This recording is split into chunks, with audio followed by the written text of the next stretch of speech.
It's MLS Week 11 this weekend, where we have 13 games on Saturday and 2 more on Sunday, with the Sunday night soccer feature being sported in Kansas City, hosting the LA Galaxy. Let's do a little wrap-up of some news from the week that saw the CONCACAF Champions Cup. Vancouver Whitecaps shocked Miami again, winning 3-1, 5-1 on aggregate. They'll be going to the final, and they'll be playing Cruz Azul, who edged past Tigres 1-0 with a late PK to get the win in leg 2. The Canadian Championship saw Montreal also winning on PKs, taking out Toronto. Now, there are no more undefeated teams anymore, with Miami losing 4-3 last week in MLS. They coughed up a 3-1 lead with a heavily rotated team, a messyless lineup, losing to Dallas. There are still 2 winless teams, though, one in the East, one in the West, Montreal and the LA Galaxy. Houston's new DP winger has added some fire to their offense. He has 2 goals in 2 games. That's Linger. And we have an interesting matchup this week between Chicago, who just saw 9 goals get scored in their game last week, a 7-2 loss.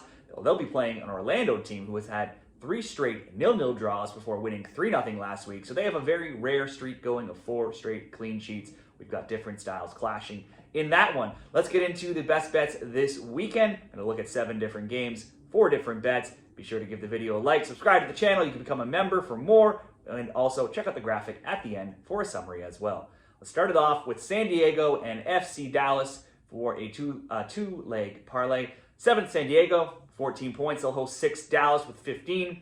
Both have had about similar seasons here. Dallas scoring 14, allowing 14. San Diego scoring 16, allowing 15. San Diego's games average 3.1 goals per game. Dallas is 2.8. While Dallas has only seen 2 or more goals in 6 of 10, there's been 2 or more goals in 9 of 10 for San Diego, and even 3 or more in 7 of their 10. After a hot start to their first season in MLS, San Diego has lost 3-2, 3-0, and 3-1 in their last 3. Someone has scored 3 goals in 5 straight games in a San Diego game, and there's been 3 or more goals now in 6 straight of their competitions. They've only failed to score twice all season, and only once in the last 8. Given, though, they've conceded 9 in their last 3, I would expect Dallas to score against them as well. They were shut out in back-to-back games, but scored 4 last week versus Miami in a 4-3 win. Now, they were down 3-1, and it was a rotated Miami team, but I'm not asking for them to necessarily win here, just to score. They've been in okay form overall with just 1 loss in 6. They also have the best road record in all of MLS as well. Peter Musa missed the last 2, which isn't great for bets on goals, but they do have a draw and a win and still got 4 goals last week without him. San Diego at home, I would expect to score. They do usually score even if they're not winning right now. So let's go both teams to score, San Diego and FC Dallas. Next, DC United, Colorado Rapids. Only Chicago and San Jose have seen both teams to score bets than DC. However, without an injured Benteke, DC's ability to score severely decreased. That was seen last week in a 3-0 loss to Philly. DC has conceded in 9 of 10 games this season.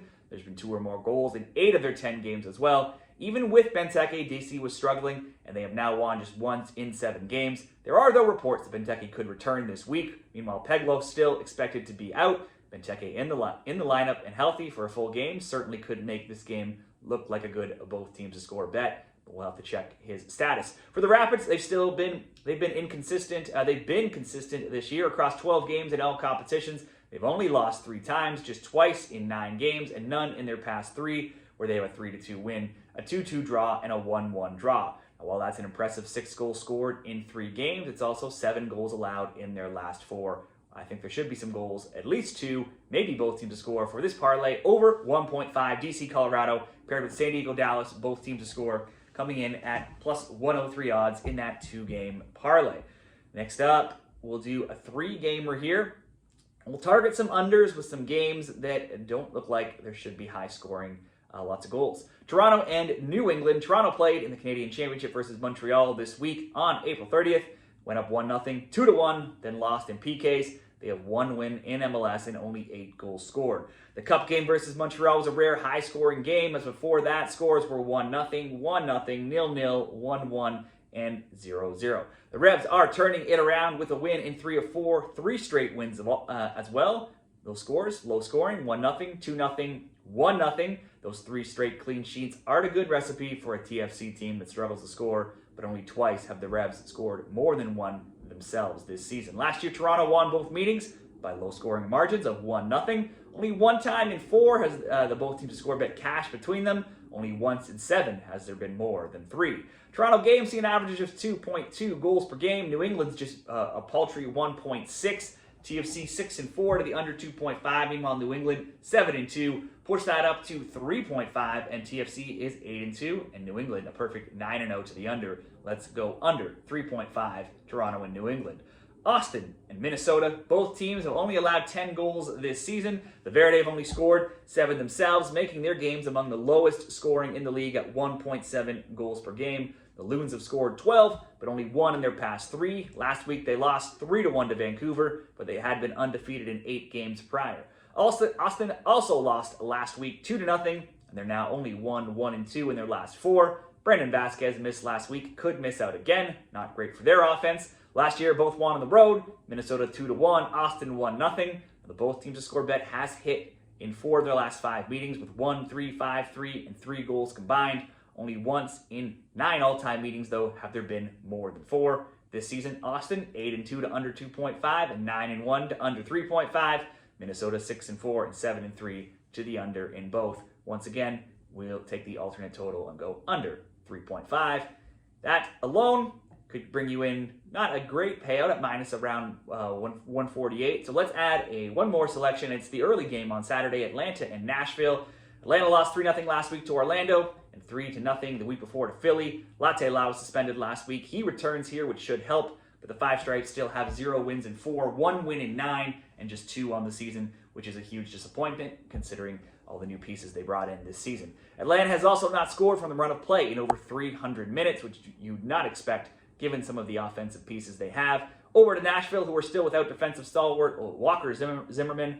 That possibly could help Atlanta to break that streak of poor scoring. But even without him, last week they ran up the score 7-0 versus Chicago before some garbage time goals for the Fire.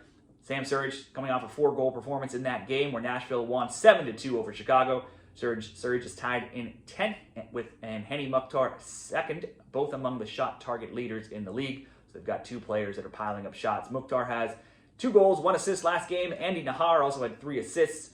All players you could consider for player props. The Yotes only had 1 of 4 before last week, but they've now won 2 of 3. They've scored in 7 of 8, and there's been 3 or more goals in each of their past 7 games. Last year it was 1-1, and Nashville won 2-0 in Atlanta. Overall, further back, there's been 2 or more goals in every single one of their historical meetings, that being all 12 of them. So we'll ask for over 1.5. Certainly could be a good both teams to score. Nashville's been scoring for fun. Atlanta at home has the pieces to score, but they've also not been scoring. So we'll just ask for 2 goals in this game in case we only get 2 from one side. Atlanta and Nashville over 1.5, under 3.5. Austin, Minnesota, and Toronto and New England. That'll be minus 102 in that parlay.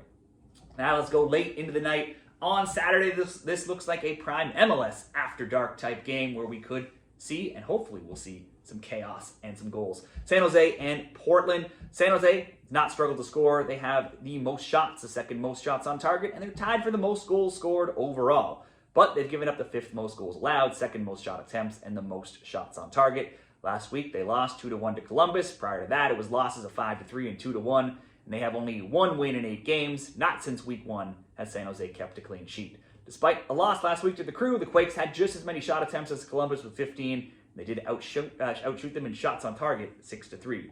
The 18 points for Portland, their opponents this week, have collected through their first 10 games, makes it the best start in their franchise history. They've scored 18 goals in their past 7 matches and 11 in their past 3. None of their past 7 games have been losses either. With recent scores of a 4-2 win, a 3-3 draw, and a 4-2 win, they have been leaking goals, though, defensively, so their strategy is just outscore their opponents. Last week, they scored 4, won 4-2. Anthony had 3 assists. Last year, when these teams met, there was plenty of goals, with Portland winning 4-2 and 2-1. For whatever value you put on any preseason, Portland also won 2-1 this year in the preseason.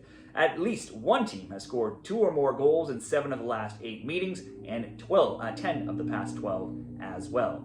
Player-wise, if we're looking at some shot props, goal props, it's hard to target just one timber. 7 players have scored, 5 have multiple goals, and each of Anthony, Mora, and Kelsey have 4 goals leading the team. For San Jose, they actually have 9 different scores, but the bulk of that scoring comes from Chicho Arango and Joseph Martinez, who each have 6. Arango takes a ton of shots with 39, but just 10 on target, but at least 1 on target in 8 of 10 games. Those 39 shot attempts are the most easily of anyone in the league. Martinez has less shot attempts, 26, but more shots on target, 15, and at least 1 in 4 straight. Only DC's Benteke and Nashville's Mukhtar have more shots on target this season so far than Joseph Martinez. So either of those players, or both, certainly should be in line for some shots on target, maybe some goals as well. The Timbers have given up the 6th most shots on target and the 5th most shot attempts. So the options, both teams to score over 2.5, leave out any players, minus 150. That could be an option. Minus 140. That was at Bet365. A little bit better price at Caesars, minus 143. Or add in some sort of player shot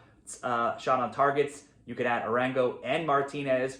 Either of them would bring that down to about minus 110, minus 115. Add them both in would give you plus 115. Our final bet, both teams to score over 2.5.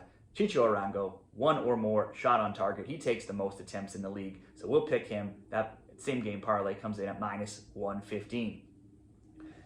Finally, moving into Sunday, let's just focus. There's 2 games. We'll just focus on the Sunday night soccer game for the final bet. Sporting Kansas City, LA Galaxy, and it's likely the Dejan Joveljic revenge game. You have to think he'll want to put on a show in a matchup against his old team where he was the top scorer, where he won the championship with the Galaxy last year. He has 5 goals, 1 assist this season.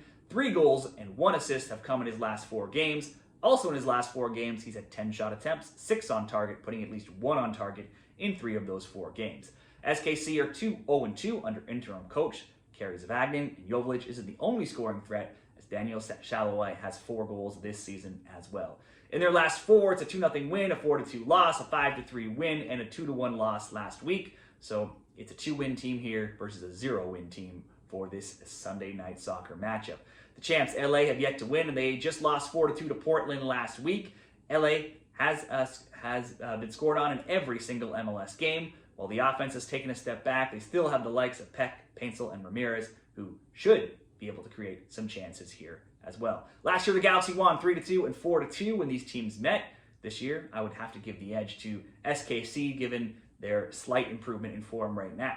Both teams scoring over 2.5 has been money between these teams in recent seasons, going 5-1, but really you can go even higher and add in the over 3.5, and that is also 5-1, with score lines between these teams reading 3-2, 4-2, 2-2, 0-0, 2-2, and 4-2.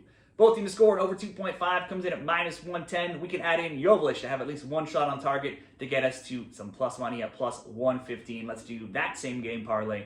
Over at Bet365, both teams to score over 2.5. Joveljic, 1 or more shot on target to conclude the best bets for MLS Week 11 this weekend. Let me know what you're betting this weekend down there in the comments, and good luck in the MLS bets this weekend.